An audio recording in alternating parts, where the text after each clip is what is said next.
He believed his ex over me and left me when I was pregnant. Now, 8 years later, he wants to claim my son. Not in this lifetime. Husband abandoned me when his ex manipulated him into believing that I was pregnant with another man's baby. So I left him, but 8 years later, he's back and wants to see a son. My ex-husband might be the most entitled man I know. Leaving him was probably one of the best decisions I have ever made, and I thought I could live in peace for the rest of my life, but here he is again. Let me provide some context. 8 years ago, I was happily married to my husband, Nathan. Our relationship was rock solid, or so I thought. We had a good relationship. Dated for 2 years, engaged for almost a year while we planned our wedding, and then got married. At that point, I would probably defend it and fight for our marriage with my life. I thought we were soulmates. But I guess that was just me. A couple of months after our wedding, my husband lost his job. It was a difficult time for both of us, obviously, but I was confident that we could work through this and he would find another opportunity. We had some savings in the bank and I was working full-time. Things were a bit difficult for a few months, but he was trying his best to get a job and finally got accepted after what seemed like a million interviews. I still remember how happy we were the day he received the email. I went all out and took him out to dinner to celebrate. So little did I know that this job would end up destroying my marriage. He comes back from his first day of work, and instead of looking happy, he looks awful. I could see something was wrong the moment I saw him. A very difficult conversation followed. In an almost comically bad turn of events, my husband's ex-girlfriend Jessica works at the same place where he just joined. I knew about Jessica. Nathan and her dated for 3 years and he proposed to her, but she said no and dumped him. So this was a few years before the two of us met and started dating. Obviously, we didn't spend a lot of time talking about our past lovers, but I knew that it was extremely rough on him, and he never mentioned her after that one conversation with me. When I heard that it was Jessica, of all people, my stomach dropped. Out of all people, it was her, so I didn't know what to do.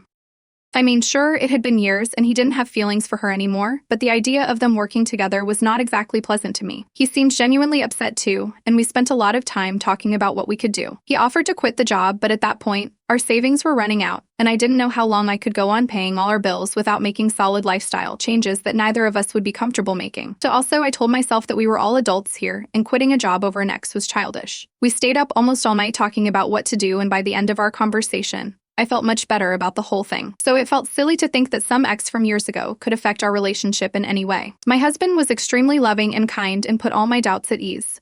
The next day, he went to work, and when he came back, he said that she was in a completely different department and he hardly even saw her once during the day. He told me that he never intended to speak to her, unless it was for some unlikely work reason, and that he would tell me immediately if that happened. That put my mind at ease, and as more days passed, I stopped thinking about her completely. My husband was as loving as ever, and I was proud of the two of us for overcoming something that could have caused serious trouble if not handled well. Looking back, I laugh at how naive I was. I was so blinded by love and trust in my husband that I didn't once think that something fishy was going on. A couple of months into his new job, he went on a business trip. He told me that if it goes well, he may get a promotion, so I was very excited for him. I asked him if I could tag along with him and make it a mini getaway for the two of us, but he said that he would be working the whole time, so there wasn't a point. He also said that the team going for the meeting was all men and none of them were bringing their wives or girlfriends, so I wouldn't be very comfortable. I was a little upset but didn't think much of it.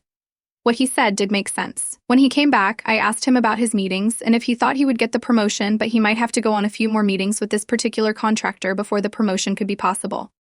Over the next 3 months, he went on trips at least once a month, but there was no news of a promotion. Instead of getting suspicious, I was naive enough to actually be concerned about his company making him work so hard without increasing his pay. I also want to make it clear that after the initial discussion, neither of us had spoken about Jessica even once. She didn't cross my mind for the most part, and even if she did, I chose not to mention it. When I told my friends about this during the divorce, they all said that it was incredibly naive of me to blindly trust my husband so much. I agree with them now, but back then I would have trusted that man with my life. 5 months into his new job, I realized that I had missed my period. Not thinking much of it, I decided to take a pregnancy test anyway just to put my mind at ease. To my surprise, it was a positive test. I was taken aback. It was definitely not a planned pregnancy, but with Nathan's new job and both of us being in a good place financially, I thought that it could be a good thing. I was nervous to tell him, but also very excited. Nathan was on another business trip when I took the test, but he was coming back the same day, so I decided to wait till he got back. I still remember how nervous I was and how I started daydreaming about our new life. It was pretty late by the time he got home, and I remember staying up to have dinner together. He came in looking upset, so I asked him what happened, and he told me it was just work stuff, and that he didn't want to talk about it. I said that I might have something that could cheer him up and asked him to wait while I got the test kit. I told him to close his eyes, held it up, and asked him to open his eyes. He just stared at me for a few seconds and asked me if that was what he thought it was. I thought he was just in shock and said that yes, and we're about to be parents excitedly. I waited for him to snap out of it, and be happy, but after a few moments of anticipation, he still had that look on his face. I got uncomfortable and asked him if he was okay and wasn't he happy about this. His whole expression changed, and he said that he was just taken aback by the surprise. I told him that I was surprised too, but this could be a very good thing for us, and we can deal with it together. He still looked uncomfortable and said that he just needed some time to think. I was extremely upset at this reaction. I expected him to be happy or at least supportive.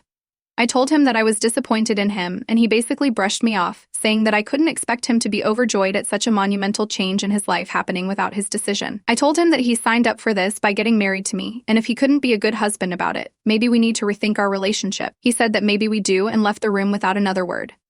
I said that in a moment of anger and hurt. I did not really mean it at the time, but his reaction broke my heart. I cried by myself in the living room and slept on the couch because I didn't want to see him in our bedroom. He didn't come once to check up on me or ask me to come back. Even at that point, I had faith that we would get through this and somehow recover. But that was just the beginning of my troubles. I woke up to him already dressed for work and making breakfast. I didn't speak to him and went into our bedroom. Again, he didn't try to stop me or even say a single word to me. I didn't know what to do. I waited for him to come in after me, but after some time I heard the front door close and knew that he had left. I spent most of that day crying to my friends and my mom. I called in sick from work. I literally remember it like it was yesterday.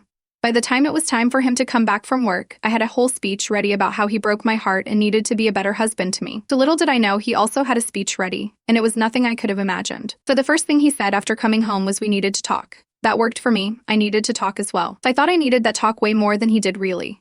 It turns out he had the surprise of a lifetime for me. So we sat down across from each other, and with no warning, he asked me whose baby it was. I was so confused, I genuinely didn't understand what he meant. So I asked him, and he asks me the same thing again. Whose baby is it? I will never forget. I asked him what he meant and said that obviously it was our baby. What else could even be possible, So he told me that we were past that point, and I should just admit the truth and get it done with. I was starting to get scared at that point. It started to feel less like a joke. I told him again that it was obviously his baby, and I didn't understand why he was even asking me such questions, because I had never been anything but loyal to him, and he had never acted this way before. He refused to make eye contact with me and said that was when I still cared about our relationship. I'm pretty sure I was already crying by then. I kept telling him that I love him, and there was nothing more important to me than our marriage, but he just kept repeating the question. She must have asked me a dozen times, and each time I was as clueless as the first time. She told me that if I couldn't be honest with me, there was very little left to do because he was not raising another man's child and living with the lie. I was sobbing and kept telling him I had never even thought of another man since I met him, and didn't understand what I did to deserve such allegations. He said that with the way I couldn't wait for him to leave the house and go on business trips, tell him everything he could want to know about my loyalty. I was too confused to even speak. Every single time he left for work, I got sad and told myself to be an adult and support him in his career because I remember how hard it was for both of us when he lost his job. Every single time, I stopped asking to go along with him after the first few times because he always said that he was busy constantly and didn't get a minute to himself till late at night. I stopped calling him more than once a day when he was away because he wouldn't pick up and texted me he was with clients. All I did was put him first, only to hear him say that I wanted him away to spend time with another man. It felt like a slap on my face. I felt sick to my stomach. I almost thought I was in a bad dream of some sort. I told him all of this, and he said that I shouldn't waste time making him look like the villain because he was tired of feeling unwanted and wouldn't let me make a fool of him. He said that ever since he started working and traveling, I have been distant and didn't make him feel wanted. He said he hated coming home because I didn't even look happy to see him, and he felt like I was happier when he was not around. I kept telling him he was wrong, and this was just a huge misunderstanding, and I was just trying to be a supportive wife. He kept saying that I was hiding someone and preferred to spend time with him instead of being in our marriage. I asked him if he had any proof of these things he was saying, and he said that he didn't need proof to see what was obvious to anyone with half a brain cell. I didn't even know what to say to that. I kept saying I have not been with anyone, and I have spent most days he wasn't here either at home, or maybe once or twice went out with my friends, and he could check my phone if he wanted to. His response to that was that he didn't need my phone with deleted evidence. I was truly defeated by that. What more could I even say? I asked him what he wanted me to do to prove my loyalty. I offered a paternity test after the baby was born, even though it killed my self-respect to say such a demeaning thing. Never in a million years could I have imagined voluntarily offering a paternity test. I have always been proud of my morals and ethics. Anyone who knows me would have backed me up in this. Anyone except my own husband, of course, that's what hurt the most. He said that he couldn't wait 9 months for a betrayal and there was no way he would help me grow and raise a child that wasn't his. I screamed at him, saying it was his baby, and called him a delusional freak for not believing me. He said that he didn't care what I thought he was, but if I wanted this marriage to work, I needed to get an abortion. I was horrified he even said that. I asked him to think about what he was saying for a second and how crazy he sounded. He wouldn't budge. so I asked him what he would do if I didn't get an abortion because there was no way I would get one. He told me that if I wanted this marriage, then I had to get an abortion or else it was divorce. Divorce. I couldn't believe that he actually said the word. I asked him if he was serious, and he said he was. I had enough at that point. It was like all the sadness disappeared at hearing those words. I told him he was free to do whatever he wanted, but I was keeping and raising my baby with or without him. He told me that he hoped I didn't sleep with the deadbeat and walked out of the house. That was the last time we were in that house together. I received a text from him later saying he would be back to get his stuff, and I told him a time I would be out and asked him to go away before I was back. The next day, I met my lawyer to discuss the divorce. We had bought the house together. Our first house. I wanted everything to be quick and drama-free, and so did Nathan. We decided to sell the house and split the money equally. The other things we just took whatever we wanted. I moved in with my sister while I figured things out, and he went wherever, I guess. We did not remain in touch at all. No one in our circles or our family saw it coming. The amount of times I must have burst into tears trying to explain to someone what happened must be ridiculous. Throughout everything, his attitude remained the same. He refused to hear me or anyone else out and insisted that I hadn't been faithful.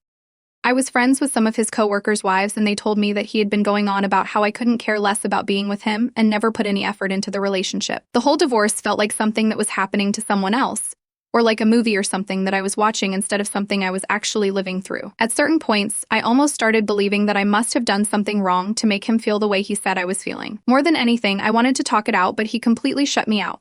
When my son was born, I texted him to let him know. He didn't say anything back. Months later, one of the wives reached out to me and asked me if I had heard about him. I told her that we hadn't been in contact. She said she was sorry too, but wanted me to hear from a friend. I asked her what happened, and she said that Nathan had gotten back with Jessica. Apparently, they were the hot topic in the office and were all over each other all the time. I broke down crying. Over the next few weeks, I found out everything. They had been seeing each other for months. All those business trips that he went on were nothing but excuses to spend time with Jessica at her place. Jessica was the one who brainwashed him into thinking I must be seeing other men behind his back because, according to her, if she had a man, she would never let him stay away from her so often. And a load of other garbage. I found out about all this because my friends pretended to befriend her to know what happened between Nathan and me. She was extremely smug about it and didn't seem to regret it at all. I felt like the stupidest person in the world, honestly. I saw all the signs and red flags that I had missed. In hindsight, it feels incredibly obvious. I spent months in a slump. I was extremely depressed, and it was undoubtedly the hardest period of my life. I had to quit my job and had to rely on my family to get me by. Being a single mother and dealing with my depression and the guilt of being a burden on my family was excruciating. Rough year, to say the least. I'm glad my sister was there for me. I don't know how I would have managed without her, honestly. It took some time, but I recovered. I stopped obsessing about Nathan and Jessica, focused on my son, found another job, and got a place of my own. I thought I was done with my ex-husband forever, and 2 years ago, I got married to an amazing man who treats me like a queen. He is the best thing that has possibly ever happened to me, and I am so glad my son and I get to have him in our lives. Now that I've gotten all that out of the way, let me tell you why I'm actually writing this post. A few days ago, I was on Facebook scrolling randomly when I got a text from Nathan. We have had absolutely no contact over the last few years, so seeing his name pop up on the screen was a feeling I cannot exactly describe. I wondered if I should even open his text, but curiosity got the best of me and I opened the chat. He said that he had been trying to contact me, but my number had changed and he didn't know where I live now. He wrote a very long text about how he had broken up with Jessica because she was cheating on him with multiple men, and that he never should have let her come into our relationship. He said that he had thought of me and our son all the time over the past 8 years, but was too ashamed to reach out to me. He also said that he knew I would never forgive him, but he wanted to be in his son's life and would do anything for a chance to prove himself worthy of being a dad. The text had a lot of other things, but mostly just him groveling about how he wants to see his son. I couldn't believe my eyes, really. After all those years. The poetic justice of Jessica cheating on him after he accused me of doing that isn't lost on me. It also felt really good to see him grovel and beg about being a part of my son's life, because I know that no matter what he says, it isn't happening. I thought a lot about what I could do. I thought of ignoring him, lashing out on him, or simply blocking him. But then the revengeful side of my brain took over. So my son didn't have a father on his birth certificate. I chose not to include Nathan's name, and it's not like Nathan cared at the moment. Legally, he has no right over him. I dated my husband for 2 years before getting married to him. He has known and loved my son ever since. He is the only father figure in his life. A year ago, on our wedding anniversary, he officially adopted my baby boy. We are a family in every sense of the word. So I let the evil thoughts win a little and texted my husband back, saying I didn't know what he was talking about. My son was never his, to begin with, and my lovely husband has adopted him. I told him that whatever Jessica made him believe all those years ago was right. and that he was the type of person to be cheated on, and I'm glad he is all alone now because he deserved that. I sent a picture of me, my husband, and our boy to him as the cherry on top. I told him to never contact me again and blocked him. Now, of course, what I said about my son not being Nathan's biological child isn't true, but that doesn't give him any right over my son. He lost that chance before my boy was even born. And I just couldn't let go of the chance to make him feel even just a tiny portion of the suffering he caused me. I told my husband about what I did, and he just laughed and said I didn't have to be so petty. Last night I reached out to Laura, whose husband works with Nathan, and asked her if she had heard anything about Nathan. She said that she was actually going to reach out to me about the same thing. Apparently, Nathan hasn't been doing so well. He had shown up to work drunk multiple times and almost got fired. Laura obviously doesn't know what I told Nathan, so she thought it was because he was finally processing the separation from Jessica. They broke up months ago. I just listened to everything and pretended to be shocked at what she said. I thanked her for being a good friend. I haven't told my husband about this yet, and I can't tell any of my friends before I tell him. I've been feeling kind of guilty. Maybe I took things too far? Ida? Update 1. Hey everyone, I just wanted to say a huge thank you for all your supportive comments and advice. It's been really helpful to read through your experiences and perspectives. It feels good to know that there are people who support my pettiness and think that Nathan got exactly what he deserved. I do have a bit of an update on the whole Nathan situation.